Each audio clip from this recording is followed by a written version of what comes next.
जन्म लेने वाले हमारे महापुरुष महात्मा ज्योतिबा फूले आए और जिन्होंने इस देश के अंदर बहुजन समाज की दुखती रगों को पकड़ा और उनके कारण को जान लिया।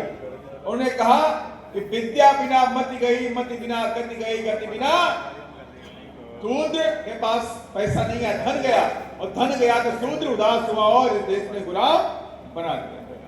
अब आप समझ लीजिए मैंने कितनी बड़ी बात को बोल दी। इस देश के अंदर बैठी सरकारें आपकी विद्या को छीनना चाहती।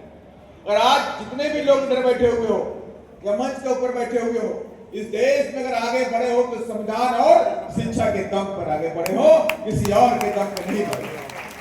और आज हमारी शिक्षा पे हमला हो गया, अब हमारे संविधान पे हमला होगा, लेकिन हम अपने शिक्षा को, अपने संविधान को, अपने रिजर्वेशन को बचाने के लिए सीरियस नहीं, आने वाली जनरेशन को बचाने के लिए सीरियस नहीं है। दुश्मन चारों तरफ से आपको घेरने में लगा होगा। स्कूल बंद हो रहे हैं। इस देश के अंदर 93,000 सरकारी स्कूल बंद कर दिए गए, 93,000, जहां पर बहुजन समाज के गरीब बच्चे पढ़ते थे। लगभग 1,65,00,000 बच्चे अभी भी इस देश के अंदर शिक्षा से महरूम हो गए। 93,000 स्कूल बंद कर दिए तो 1,65,00,000 बच्चे शिक्षा से महरूम कर दिए। और उन्हीं में से अगर बच्चे पढ़ते तो कोई डॉक्टर बनता, कोई इंजीनियर बनता, कोई वकील बनता, कोई पुलिस में भर्ती होता, कोई बड़ा अधिकारी बनता, कहीं ना कहीं अपने जीवन का यापन कर लेता। लेकिन जब शिक्षा के लिए आपके स्कूल बंद कर दिए गए तो वो बच्चे बड़े होंगे और बड़े होंगे मजदूर बनेंगे, अधिकारी या कहीं सरकारी नौकरी में नहीं जा पाए। ये बड़ी साजिश कर दी गई। दुश्मन को लग गया था, दुश्मन ने कई प्रैक्टिकल दौर पे दौर आप पे कर दिए।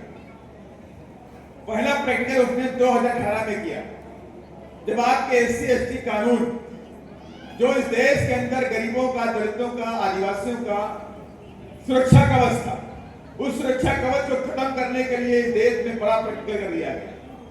देश की बैठी सरकार ने इंडायरेक्टली आपकी सुरक्षा कवच को, SC/ST कानून को खत्म कर दिया और उसके बचाने के लिए पूरे देश के अंदर एक नीली क्रांति उभर के आई।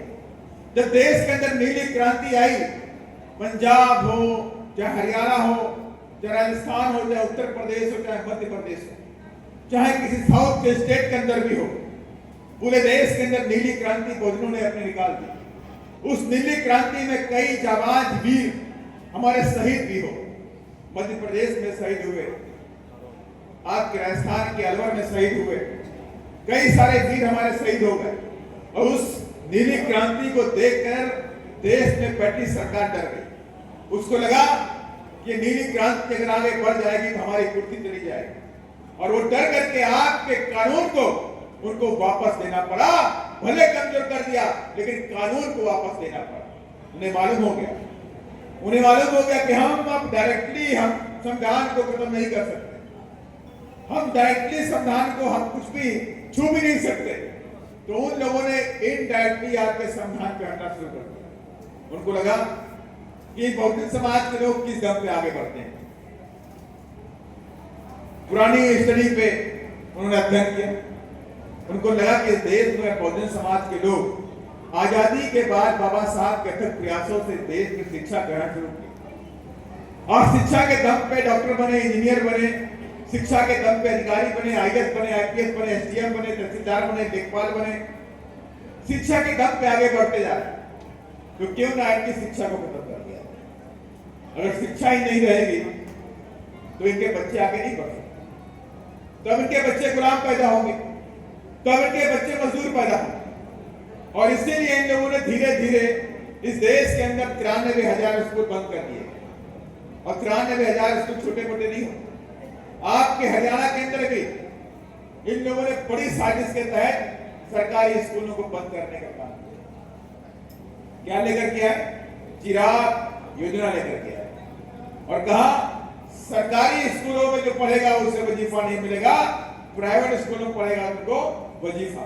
ऐसा ही था मेरी समझ, चिराग योजना कहता है। अब आप के बच्चे क्या करेंगे? आपको लगा कि भाई वहां वजीफा मिल रहा है, यहाँ तो वजीफा भी नहीं मिलेगा। प्राइवेट वाले अच्छा पढ़ाते हैं, सरकारी वाले खराब पढ़ाते हैं। लोगों ने अपने बच्चों को निकाल करके वहां पर भर्ती कर दिया। कुछ दिनों के बाद सरकार बोलती कि सरकारी स्कूलों को पढ़ने नहीं आ रहा, इसलिए अब सरकारी स्कूलों की जरूरत नहीं, हम सरकारी स्कूलों को बंद कर दें, सरकारी स्कूल बंद कर। कुछ दिन के बाद बोलेंगे कि भाई अब वजीफा बंद हो गया। कुछ सालों के लिए योजना लेकर के सरकार आई थी, अब आपको 2000 रुपए 3000 रुपए फीस देनी पड़ेगी। अब आप बताइए, इस देश के अंदर रिजर्वेशन को खत्म करने के लिए देश में भर्ती बंद कर दी गई, रेलवे में भर्ती बंद कर दी गई। ये डीओपीटी को डायरेक्ट ऑर्डर दिया गया केंद्र की सरकार की तरफ से कि आप बिना मेरी मर्जी के, बिना मेरी सहमत के इस देश में कोई भी भर्ती नहीं करेंगे। आप देखिए, बीएसएनएल में भर्ती बंद हो गई, ईआईएल में भर्ती बंद हो गई, आईओसीएल में भर्ती बंद हो गई, ओएनजीसी में भर्ती बंद हो गई, सेल में भर्ती बंद हो गई, होम मिनिस्ट्री में भर्ती बंद हो गई, शिक्षा विभाग में भी भर्ती बंद कर दी, शिक्षा विभाग के अंदर भर्ती बंद कर दी। एक आंकड़ा सरकार ने दिया कि केंद्र की सरकार में, ये पिछले 4 साल पीछे का आंकड़ा है, कि 10 लाख सरकारी नौकरी खाली पड़ी। लेकिन अगर मैं बात करूं 1980 की, 1980 में इस देश के अंदर 2.5 करोड़ लोग सरकारी नौकरियों में थे, 2.5 करोड़ लोग सरकारी नौकरी कर रहे थे।